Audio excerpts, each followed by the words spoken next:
नमस्कार, सलाम, आदाब। मैं doctor A Hasan, emergency and critical physician, Salam hospital.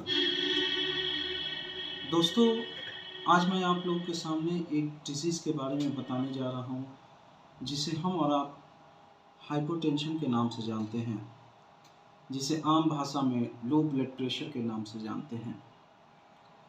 दोस्तों, अगर किसी पेशेंट में या किसी आदमी में 120 से 120 से 80 120-80 जो होता है वो नॉर्मल ब्लड प्रेशर माना जाता है। और अगर किसी पेशेंट में 90 से 60 यानी सिस्टोलिक प्रेशर 90 और डायस्टोलिक प्रेशर 60 से कम हो जाए तो ऐसी कंडीशन को हम और आप एक्यूट हाइपोटेंशन के नाम से जानते हैं। दोस्तों, अगर किसी पेशेंट में एक्यूट हाइपोटेंशन की डिजीज़ होती है तो उसमें कुछ सिम्टम्स देखने को मिलते हैं। सबसे पहले कुछ सिम्टम्स दिखता है। उस सिम्टम में क्या दिखेगा? तो पेशेंट में सबसे पहले ब्लड विज़न दिखेगा, यानी आँख से उसको धुंधलापन दिखेगा। आँख से साफ प्रॉपर तरीके से नहीं देख पाएगा पेशेंट। दिखेगा, 1-2 ऐसे करके दिखेगा, धुंधला दिखेगा। दूसरी जो चीज़ें हैं, वो पेशेंट को चक्कर महसूस होगा। पेशेंट कंप्लेन करेगा, हमें चक्कर सा हो रहा है, चक्कर टाइप का लग रहा है। कभी कभी पेशेंट बोलेगा पूरा घर घूम रहा है, कभी कभी पेशेंट बोलेगा सर घूम रहा है। तीसरी जो चीज़ें हैं, पेशेंट फेंटिंग कर सकता है, यानी गिर सकता है। पेशेंट चल रहा है, बैठा है, ठीक है, एक बैग सडनली गिर सकता है। चौथी जो चीज़ें हैं, पेशेंट को फैटिग महसूस हो सकता है। फैटिग का है तो पेशेंट को वीकनेस महसूस हो सकता है। पांचवी जो चीज़ें हैं, पेशेंट कंफ्यूज रह सकता है, यानी अपनी बात पूरी तरीके से नहीं बता पाएगा। छठी जो चीज़ें हैं, पेशेंट को नौजिया होगा, पेशेंट को वोमिटिंग होगा। सातवीं जो चीज़ें हैं, पेशेंट को जो लिम्ब है या बॉडी जो है वो क्लैमी हो जाएगा, यानी ठंड ठंड महसूस होगा। आप फील करेंगे तो बॉडी उसका ठंड महसूस होगा। आठवीं जो चीज़ें हैं, पेशेंट का जो पल्स है वो वीक मिलेगा। वीक का है तो पेशेंट में ब्रेडिकार्डिया मिल सकता है। ये सारी सिम्टम्स हैं जो एक्यूट हाइपोटेंशन वाले पेशेंट में हमें मिल सकता है। पेशेंट में ये सारी हाइपोटेंशन वाले पेशेंट में सिम्टम्स हमें मिल सकता है।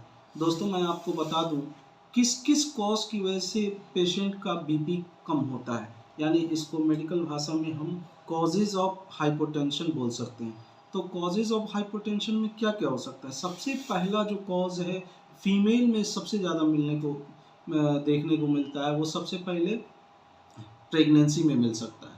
प्रेगनेंसी ख़ास तौर से जो फर्स्ट ट्राइमेस्टर की प्रेगनेंसी है, यानी 21 से 24 हफ्ते की जो प्रेगनेंसी है, उस कंडीशन में पेशेंट में हाइपोटेंशन मिलेगा, यानी बीपी उसमें कम रहेगा।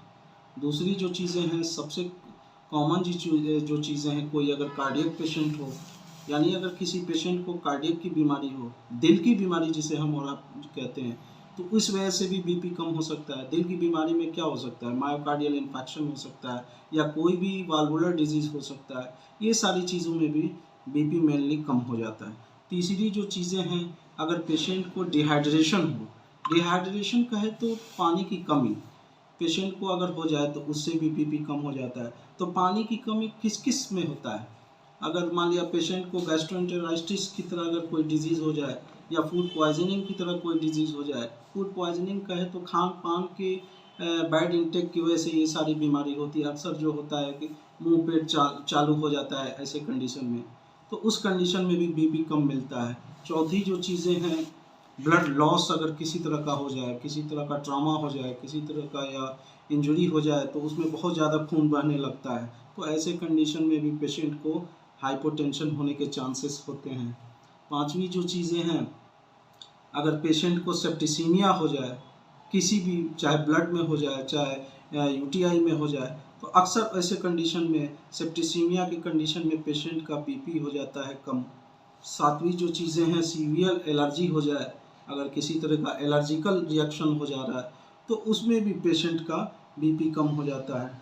आठवीं जो चीज़ें हैं, लॉक ऑफ न्यूट्रिशन, यानी खान पान की कमी की वजह से बहुत अच्छा पेशेंट खा पी नहीं रहा है, बहुत अच्छी ग़िज़ा नहीं ले पा रहा है, तो उससे भी प्रॉपर तरीके से जो जो पेशेंट का जो खान पान होना चाहिए वो पेशेंट नहीं ले पाता है, जिसकी वजह से उसकी वजह से भी बीपी कम हो जाता है।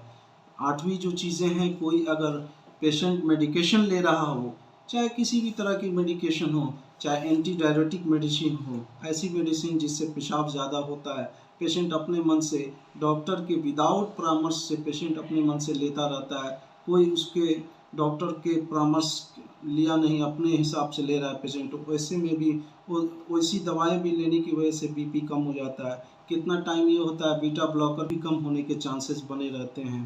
तो दोस्तों, इस तरह की करता हूँ कि मेरी वीडियो आप लोगों को अगर अच्छी लगी होगी तो मेरी वीडियो को लाइक करें और मेरे चैनल को सब्सक्राइब करें। Think healthy, be healthy.